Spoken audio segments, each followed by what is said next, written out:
World of RPGs, episode 20, Portugal, part 2 of 2. Welcome to the World of RPGs, a podcast in which we travel around the globe and learn about the local role-playing game scenes. I'm your host, Mo Bartz, and in episode 20, we are going to Portugal.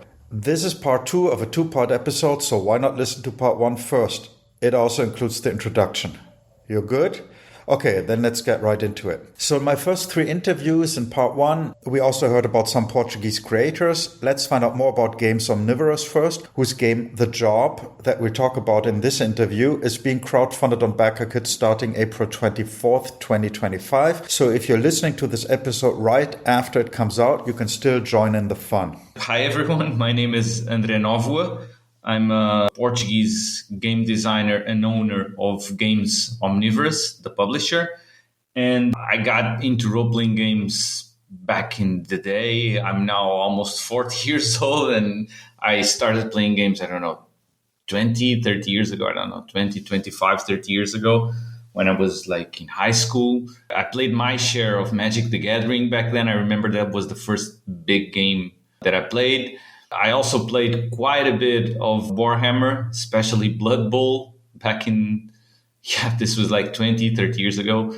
And then I got into role-playing games a bit, played a bit of Dungeons and Dragons with friends back then. And then for some reason, I wasn't much of a gamer in my 20s, I reckon, between my late teens when I was in university up until my late 20s, I was not much of a gamer. I was doing other stuff. I was involved in doing other things. But then something kind of clicked and I went back to it and it never left me since, I would say. The moment when I came back to gaming was this moment where the old school Renaissance revival or the new school revolution, whatever you want to call it, people call it different names, was kind of taking off, with the release of Dungeon Crawl Classics, for instance. And I remember playing it a lot. This was like 10, 14, 12 years ago, something like that. And then I got hooked by gaming once again, by playing these games. And then eventually I decided to do my own game design studio publisher. That's my story, I think. So looking at Games Omnivorous, the first thing that I notice is it looks very, well, in German you would say manufactured, but it doesn't work in English. But it looks like very specifically crafted products, like high quality, smaller runs like this.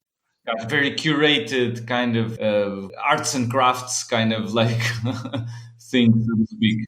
Yes, that's what I wanted to go for. So how did you come up with this idea, or how did you get into it? That's a great question. When I started Games Omnivorous, I wanted the brand or the publisher to kind of mesh this idea of games and art together. That was kind of like the concept, the driving concept or the agenda for Games Omnivorous, because I deeply believe that games or role-playing games are a form of artistic expression, right? That's where I stand. I think that's not what, the general public or the mainstream idea about role-playing games is currently, but I think we will get to a point where role-playing games will be seen in general as a form of art or an artistic expression. And I say this because it happened the same, for instance, with comic books, right? Comic books started as like this minor genre for, kids, and it evolved into something else, all right? Like comic books are today part of the literary canon, for instance, with people like Alan Moore, for instance, or they are part of national identities even, which is the case of Belgium, for instance, right? So I think that role-playing games kind of will evolve in a similar fashion. Let's say that they will be seen as peers to literature or movies or comic books or even music in terms of being seen as a form of art or artistic expression. And that kind of is what drove Games Omnivorous as a publisher conceptually, is to push forward this agenda or to help this agenda being pushed forward. And obviously, I dialogue or I'm working or collaborating with other companies and other creators that are kind of like in the same creative design space. For instance, people like the Stockholm Cartel with Johan, Pelle, Carl, all those people, they do incredible stuff with games. I have their last zine that it's called Cut Purse. It has like poems and poetry in it and stuff like that. So it has a mix of things in there, and they're kind of like trying to blur the lines between games and art and poetry and music. And that's kind of how Games Omniverse conceptually emerged, or that was the agenda, the idea behind the publisher. And so I found people that could collaborate with me to give life, give birth to this concept, to this idea. So right from the start, we had a collection called the Manifestos Omnivorous, which is a collection of zines that is based on an artistic manifest.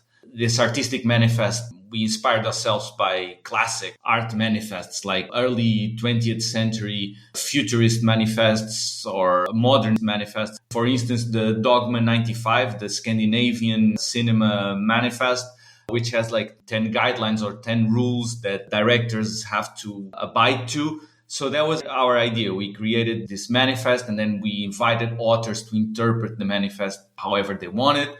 Then we had some other ideas in the start of the brand.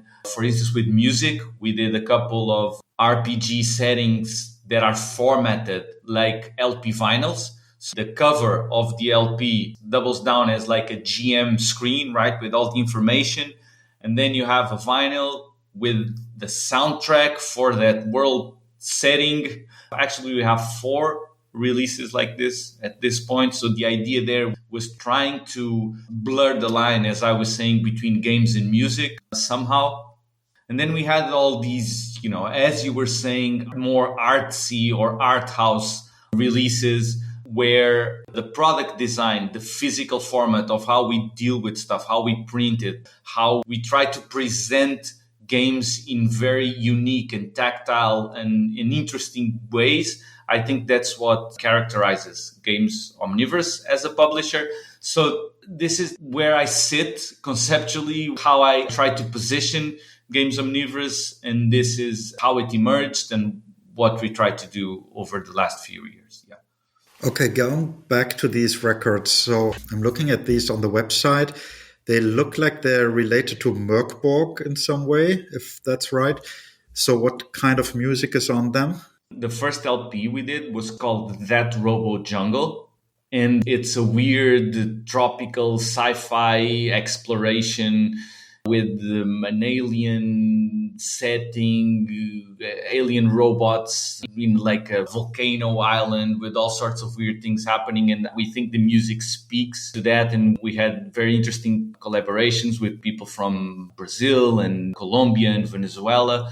So it was a very interesting and unique project in that sense. And then we did another one more recently called The Electric Mangrove. And that's kind of the successor to That Robo Jungle. It's in the same vibe, ambience, in the same artistic line, let's say it. And then, as you were saying, we did Putrescence Regnant, which is a setting for Merkborg. It's an official setting, actually, because it was done in collaboration with the creators of Merkborg, with Johan and Pelle.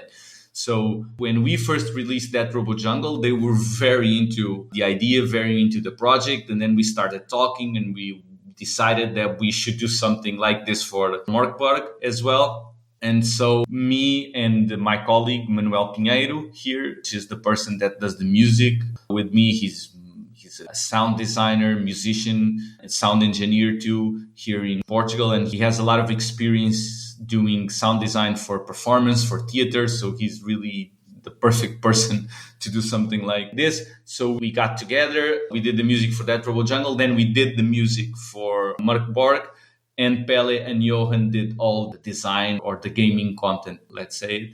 And yeah, so that's the story with the LPs. And another thing you have is Hexword. What are these about? So that's another line that somehow emerged throughout the last years. It started with a release called The Undying Sands. I had no idea that we were going to expand this line back then. It just kind of organically evolved into what we are now calling the Hex world or the Hex Omnivorous world. So the concept behind The Undying Sands was to do a kind of a complete and unique and flavorsome RPG setting that was not presented as a book. So conceptually, it was kind of similar to the LPs in that sense. When we designed the Undying Sense, it was very much related to the LPs in the sense that we wanted to present a line of unorthodox or unusual RPG settings or RPG settings formatted in unusual ways. So normally when you think of a setting or a world for a role-playing game, you think of a book, right? You open a book and it has the political factions, it has the geography of the setting, it has a map, it has locations, it has the creatures, it has factions, it has all the information that you need. Well, some are more detailed than others, obviously, but normally that's how RPG settings are presented as gaming tools. They are presented as books or like kind of compendiums with all listed information, and you read about them, and that's basically how you then play them or how you get an idea of how to play them. Let's say it like that. Obviously, you can also create or you have RPG settings that come from classic literature or novels or something like that, but then they are converted in RPG settings in books that have a more technical side to it. The question was, is it possible to create complete and unique and immersive is an important word, immersive RPG settings that are not formatted as books? So that was the driving concept behind doing the LPs. And the LPs, what we do is we invite someone to hear the music and imagine the setting by hearing the music. So the music kind of like replaces the words somehow. So it's a different diegetic experience. It's a different medium. With this Hex releases, with the Undying Sense, it was kind of like a similar idea in the sense that we wanted to put out an immersive RPG setting without being formatted as a book. So we came up with this idea of the modular, which is obviously inspired by board games like Settlers of Catan. So it's a very board gamey experience where there's a modular cartography, right? The setting is presented in these physical hex tiles that you draw from a bag, and then the cartography or the map of the place is formed as players are exploring the setting. Then you have a GM screen with a minimal information about each hex and, you know, the city and some generic rules and some generic tables. The feedback was absolutely spectacular. We had reports of people playing almost, campaigns of 4 or 5 sessions with just these tiles and the GM screen.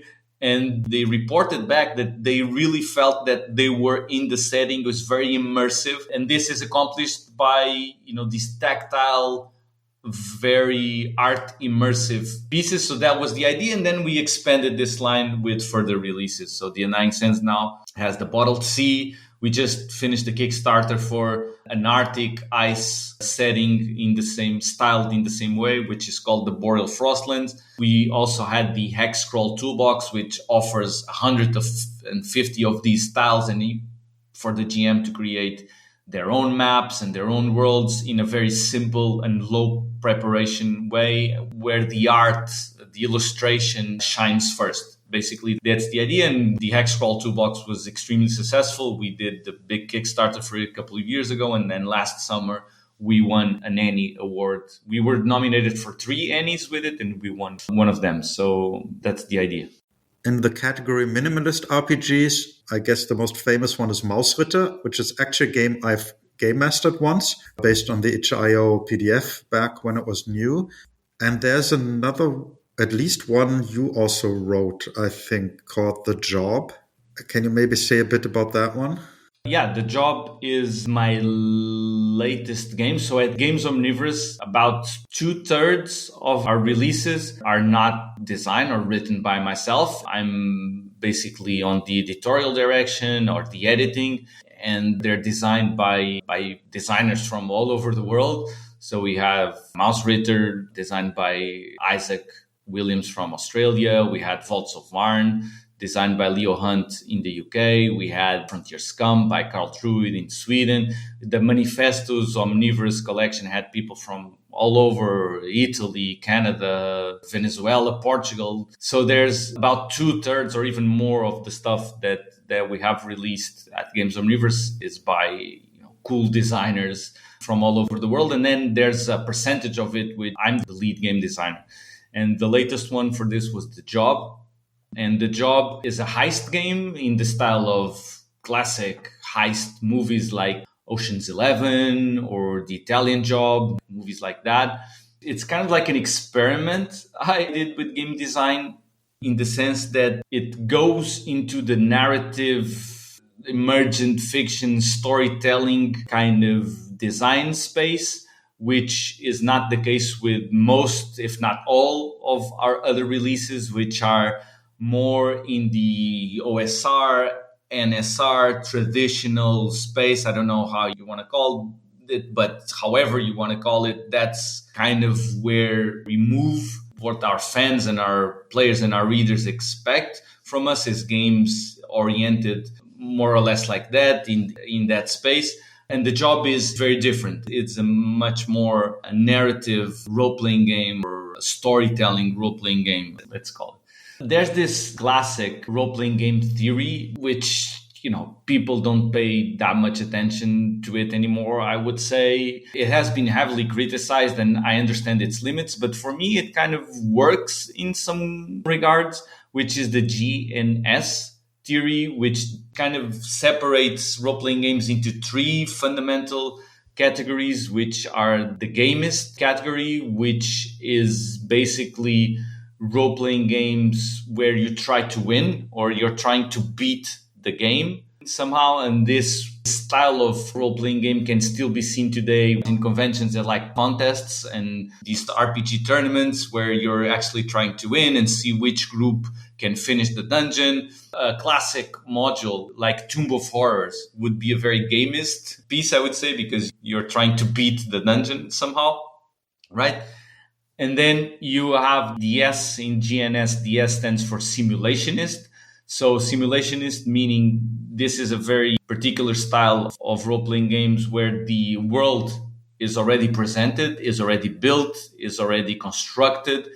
And then what the game offers you is classes or characters or tools for the players to simulate to their best skill how to interpret or how to navigate this world that is already constructed. So this is the case with more traditional games like those from the OSR, which normally have like a setting, right? And then players inhabit that setting. For instance, if you're playing Dungeon Crawl Classics, you're not going to say that you're going to pilot a plane, right? It's silly because the game already tells you that there are no planes. There's a prescription for what is possible technologically in that setting. So it's simulationist in that regard.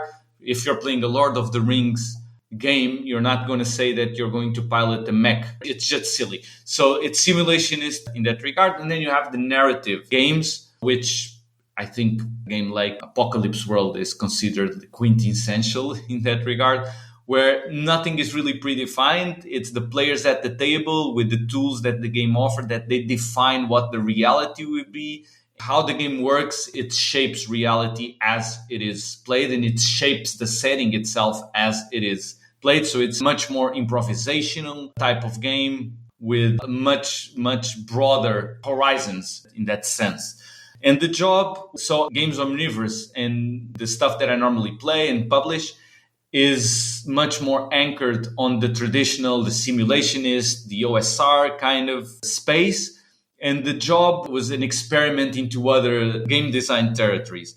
So The Job has all the three GNS elements that I just mentioned. It's very gamist in the sense that players either complete the heist or they cannot complete the heist. So there's a winning condition for this game, which is very clear and very obvious. Then it's very narrative in the sense that nothing is pre-written. There's no pre-written module. There's no pre-written world. You can use this game in a kind of like Ocean's 11 setting, or you can use it in a medieval setting. You can use it in a sci-fi setting. It doesn't really matter. The game offers you tools to work with whatever you want, even though it has a very defined aesthetic that is much more in line with these movies that we were talking about. But it's narrative in that sense that nothing is predefined. It's the players at the table that will define what they will play. But it's a bit simulationist in the sense that because I would get a bit nervous when I was playing very improvisational or narrative games, I needed a bit of structure, which normally simulationist games offer you, right? So the design of the job has this dual or interesting feature where the first part of the game is the players writing the plan for the job, the plan for the heist. And they need to write like 12 scenes that the characters will attempt to do. Stuff like, I'm going in through the front door, or I'm going to pick lock a door or a window, and then I'm going into the bathroom and I'll try to take out the guards. That's scene one. Scene 10, I'm going to drop from a helicopter and somersault, whatever, into the building. So they write these scenes, and then there's a structure, and then they give this plan to the GM, and the GM now runs this plan for them. And the game obviously offers tools to complicate and create unexpected trouble with this plan. But it's very narrative in a sense, but it also gives you some structure in the more simulationist style of gameplay. So the job, it's this weird experiment where I tried to mix together very different styles of role-playing games. Yeah, and surprisingly, the game was very successful. It sold out. We are now working on a second edition for the game, and someone the other day contacted me. They wanted some copies. A store in Denmark wanted some copies of the game, and I said it's sold out. And then they were like, oh, that's a shame because we have weekly groups here of 20, 30 people playing this game. And I was like, wow, that's incredible. I had no idea. But now I know that there are a lot of gaming groups playing this. I know in Italy too. And the job came out already there's an Italian version of the job already out. So it gained some success, some traction. Speaking of countries, my last question is maybe a bit silly, but let's try. Given that you're in Portugal, do you think any of your own works at Games Omnivorous are in some way Portuguese or inspired by Portuguese culture? That's a good question. And we've been considering doing one game like that for many years. But the answer for now is no, not really. When I envisioned Games Omnivorous, I knew right from the start that the space I was going to occupy or the people that I was going to dialogue with were these creators from the UK, Sweden, the US, obviously, or even people from Brazil. It's not very nationalist or nationalistic oriented, if you want to say it in that sense. It's not a publisher that wants to create a market for RPGs in Portugal. It does not even want to bring other games and translate them into Portuguese. And it's not particularly a publisher that is very much interested in these kind of themes that you are discussing or a more national oriented perspective.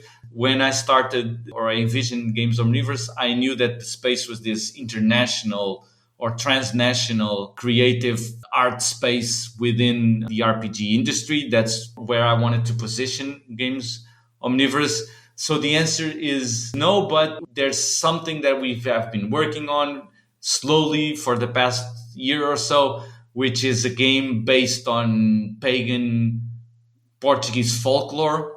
And it might come out eventually. I don't know when, but there's a bunch of other stuff that will come out first. So it's definitely not something for this year, but maybe for next year or so. It's not something that is a driving force behind Games Omnivorous. It's just something that, maybe it will happen, but more like as a coincidence rather than something that is defining of Games Omnivorous.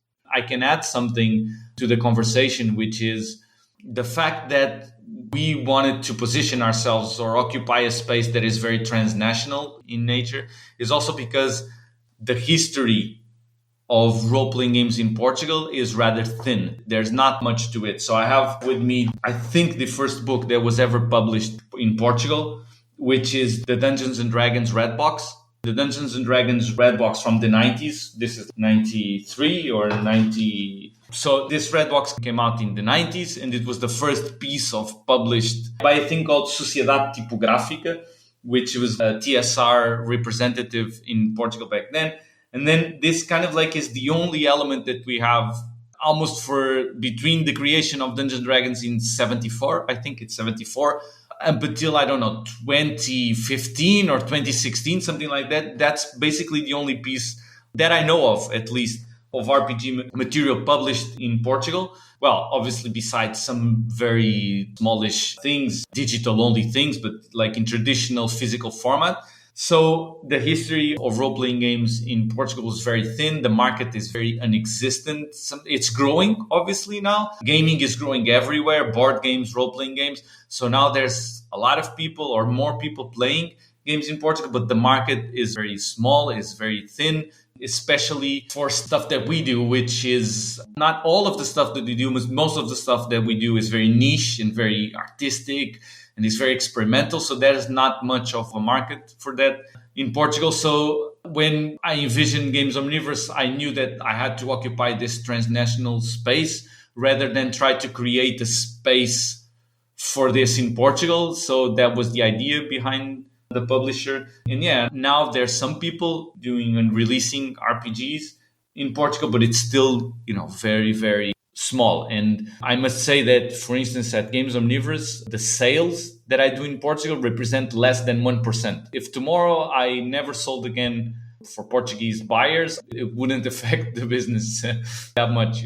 So yeah, that's where it is. And there's this site that has a little bit of the history of RPGs in Portugal. So another thing that I have been involved with as a game designer. Prior to starting Games Omnivorous, I was an academic for 10 years. I did PhDs and postdocs, mostly in humanities, anthropology, cultural geography. So I was very much involved with universities, and I know a lot of people in universities, not only in Portugal, but in the US. I worked in the US for a couple of years in London, where I did my PhD. And one thing that I've been also involved with is doing games or creating role-playing games as outreach tools for scientific projects. The first one I did was called Sales of Sugar for the University of Lisbon, which is a game, it's a solo journaling role-playing game inspired by games like The Ratchet by Chris Bissett, Loot the Room, where the idea is you're experiencing a migration between the islands of Portugal, Madeira, and Hawaii in the 19th century. And it's a historical migration that happened. The classic ukulele, right, from Hawaii. It's the cavaquinho from Portugal, or inspired by the cavaquinho from Portugal. It was actually someone called Manuel something that brought the guitar to Hawaii. So it's a historically traced migration. And there's a scientific project, or there was at the University of Lisbon, dealing or exploring or analyzing, examining this reality. And so we did a game all based on historical sources or on historical data and sources from the 19th century. It explored this passage by ship between Madeira and Hawaii.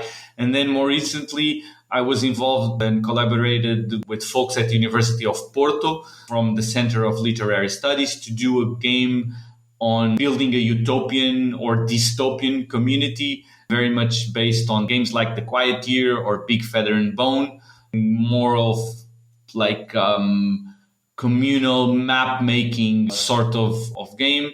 And that's also something that I have been involved with over the past few years. So everyone mentioned Demon Ninja. What was that about? My name is Pedro Reis.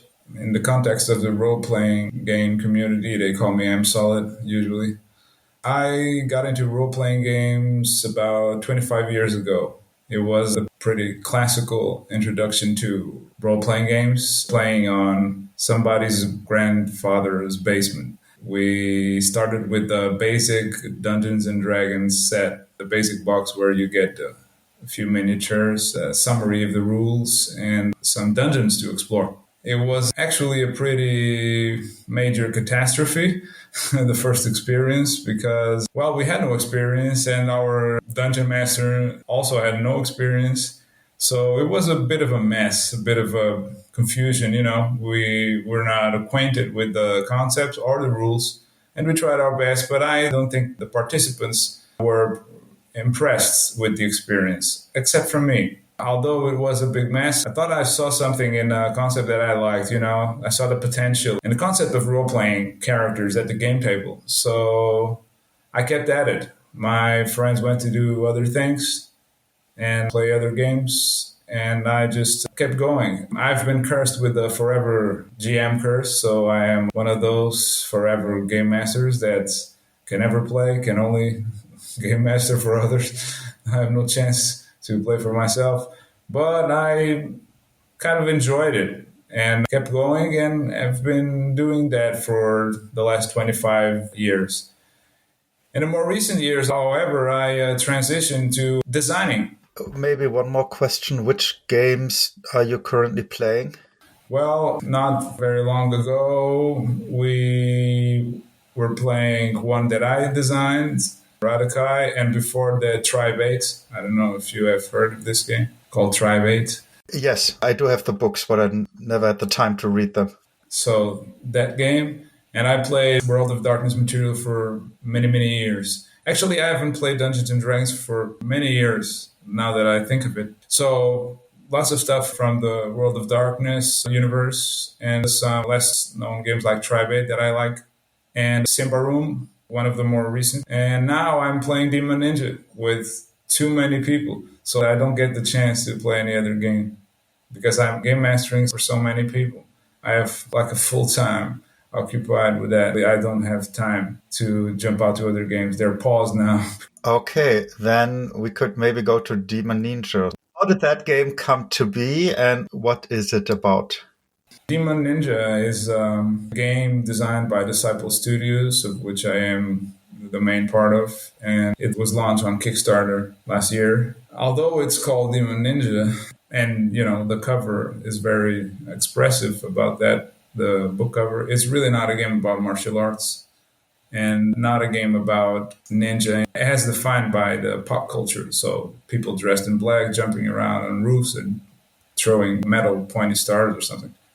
What the game is actually about, it's a game about spy and assassin organizations, 3 of them, that are in constant conflicts and what we call our dark Japan. It's a Japan in an age of war, pretty much insulated from outside influence yet. And that has a catastrophe unleashed on the country because of a broken pact between a visionary emperor and a mysterious occult force that entered planet Earth on Japan at that time. One thing I wondered about the setting and the name of the game is that you're from Portugal and the game is set in Japan.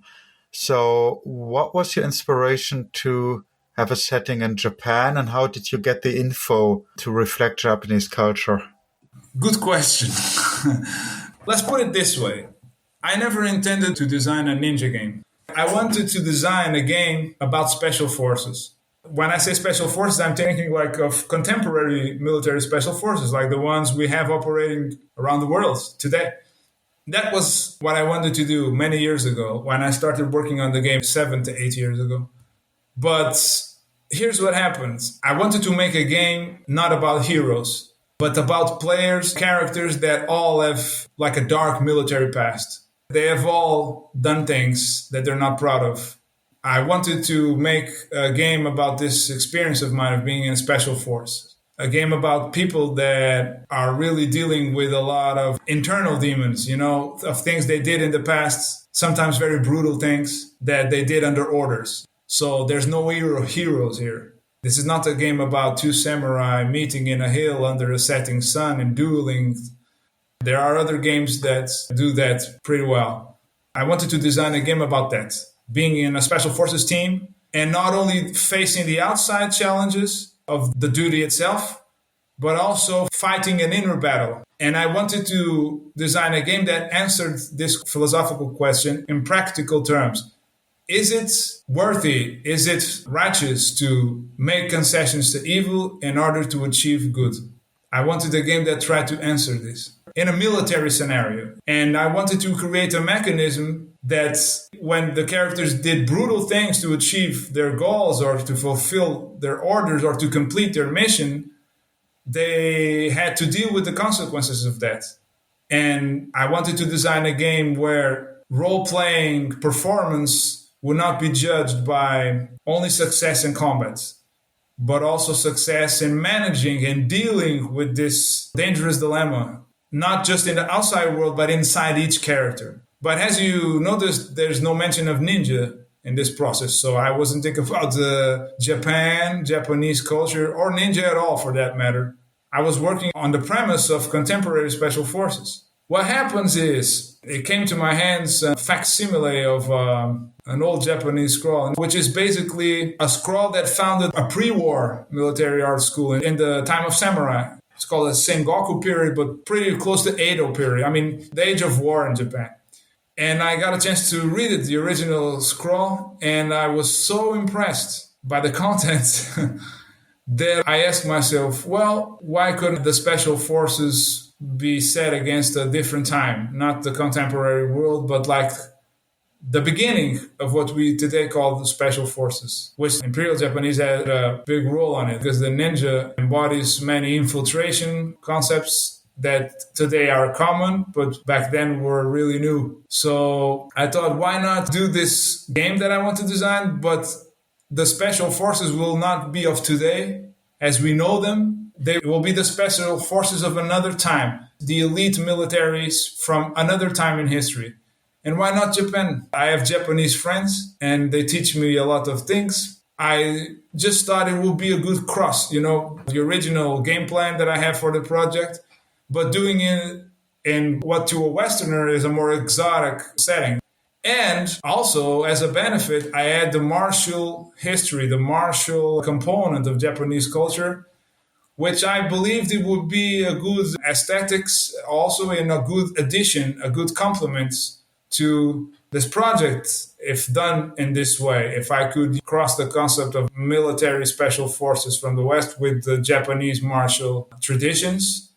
And one of the most violent and brutal ages was the age of war in Japan, which was incredibly horrific in some parts. So I thought that if I tried to combine this together, I would probably get a very high energy universe for the game. But the problem is that there's not a direct relation between these martial traditions, what happened in Japan of that time, and the modern concept of special forces. I couldn't just write a game like there was a martial school that trained special guys in Japan at that time.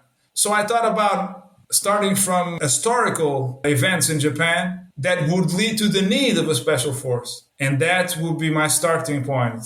But then I also wanted to create a doom and gloom sense, both in the characters and in the mission and in the experience. I wanted to create like a cosmic gloom and doom, these special forces. Special forces, they have their weapons, they have their techniques, but they have to drink and eat like everybody, or else they die. They're not special at all in that manner. They cannot heal wounds, magically and stuff like that. So it's a low fantasy game in a sense. But the thing is, I wanted to add the doom and gloom feeling to this, but like in a cosmical level that translated in what they did in the game. Like when somebody operates in a host and has to fight tentacles from inside. Wow, that's a high intensity, right? Like a high energy moment. But I wanted to blend everything in that moment. And also it had to make a bridge between me as a foreigner, because I'm not Japanese. I don't pretend I understand everything about Japanese culture. To be honest, I don't think I ever will. So since I'm not Japanese, and my vision of Japan is the vision of a foreigner, you see, it's a vision of an outsider.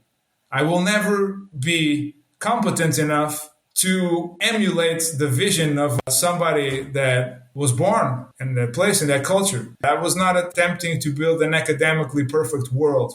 It was just my vision of Japan, my dark Japan. You see, my Demon Ninja Japan. This is not necessarily what the real Japan. What happens is that in my dark Japan, historical events breed other events. There's a mix between reality and fiction. But I needed a bridge because I'm an outsider. To step into that culture, I needed a bridge.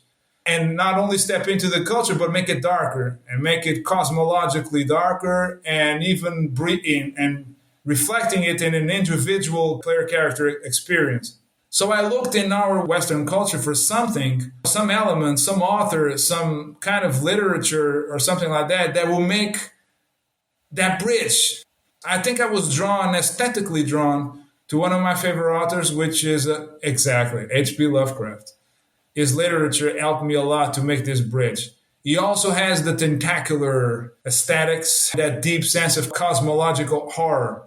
And I wanted to bring that cosmological horror not in the form of a big Cthulhu rising from the seas, but inside each character. The horror of degenerating, the fear of degenerating, not for you, but for everybody else. I tried to say, if I had to turn my Dark Japan into a Lovecraftian Japan, what would I do? And I did it in this manner.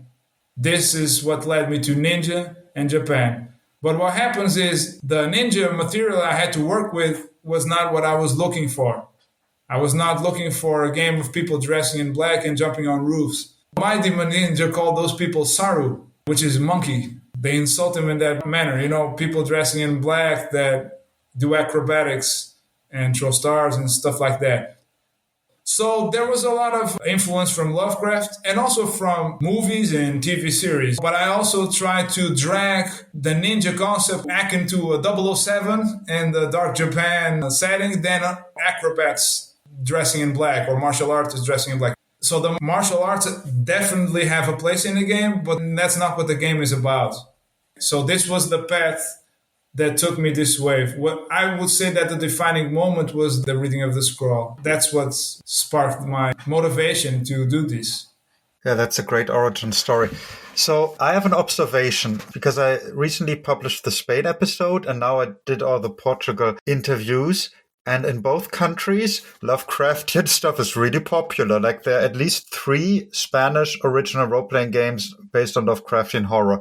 What is it on the Iberian Peninsula that you're into Cthulhu that much?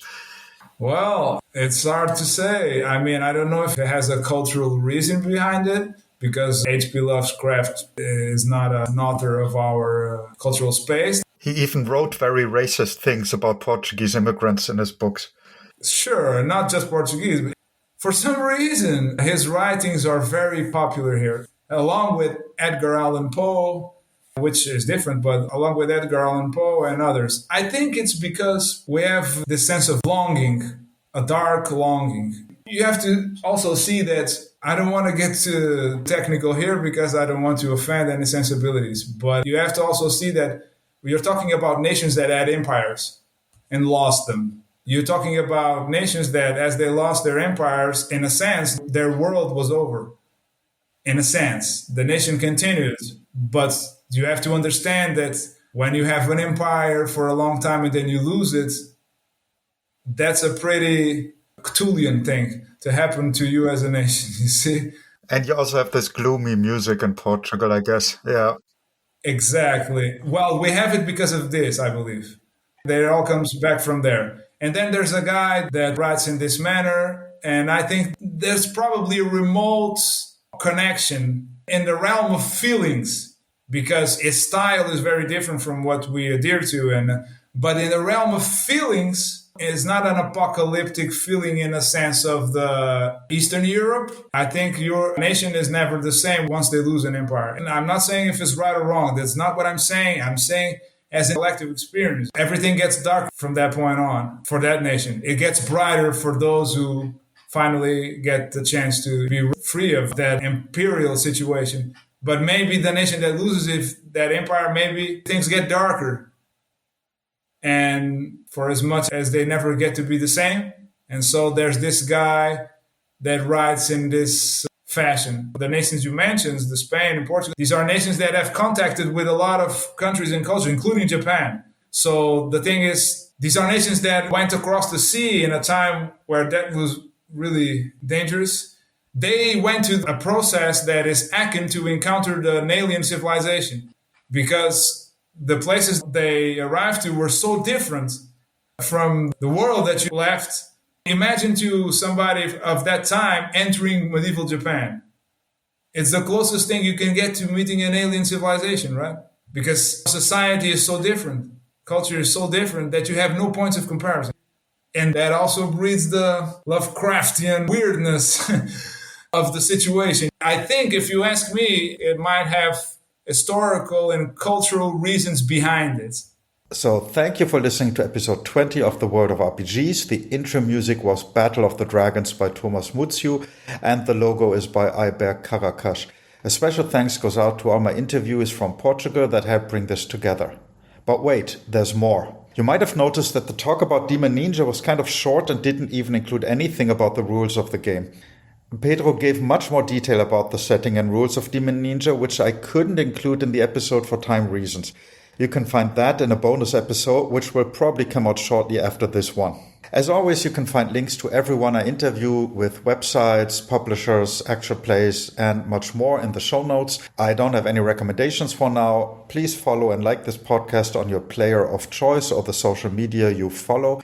And as for the teaser for episode 21, I have something special. An episode I had long thought about doing but never dared to, and then in late 2024, by chance, I got into contact with some relevant people to interview, and it all came together earlier this year, so 2025.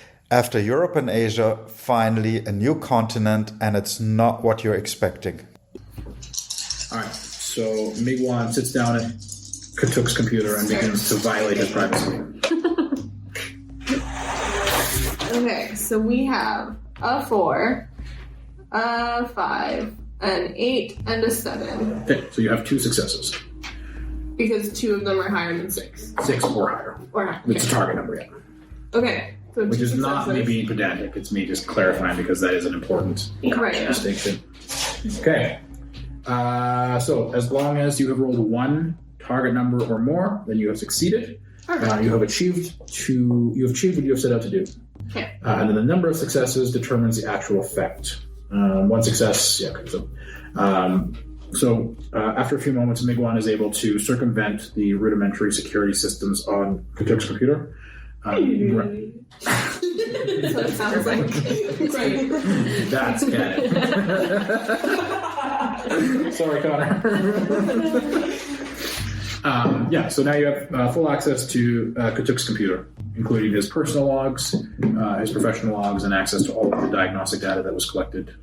Okay. I am looking specifically for the security camera footage from right before the stuff got shut down. Okay. So you find that fairly easily. It's in the most kind of recent accessed area, Okay. recent files. And so as you play the video, it's it's basically been boiled down because it's been sent to the Council of 12. Normally it's just he clipped it out.